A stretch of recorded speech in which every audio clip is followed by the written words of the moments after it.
Nakita sa isang luma at hindi na ginagamit na water tank sa Bayambang Pangasinan ang mahigit 70 vintage bomb.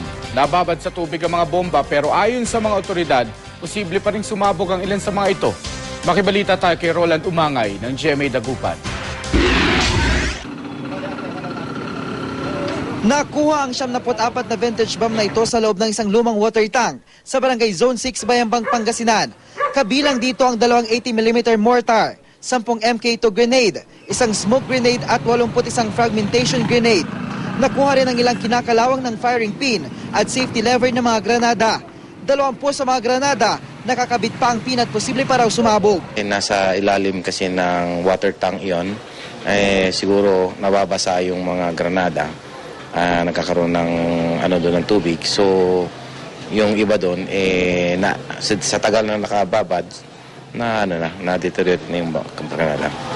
Ayon sa mga residente, dating bahagi ng isang kampo militar ang kanilang lugar. Kinumpirma naman ito ng mga otoridad. Dati raw kampo ng 153rd Philippine Constabulary ang lugar noong panahon pa ng mga Amerikano. Posibleng naiwan daw ang mga lumang bomba matapos ang digmaan.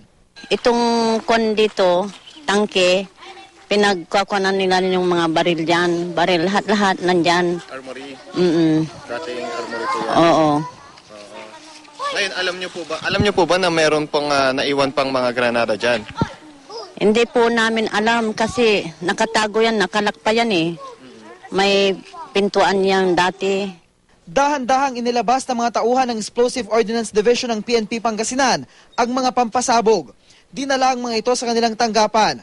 Pinaplano pa ang gagawin sa mga bomba. Sinusuri rin ang lugar kung saan nakita ang mga pampasabog para matiyak na wala nang naiwan doon. Panawagan ng pulisya sa publiko. Ipagbigay alam sa kanila kung makakita ng mga kahina-hinalang metal na posibleng bomba. Roland Umangay, Nagbabalita, Pilipinas.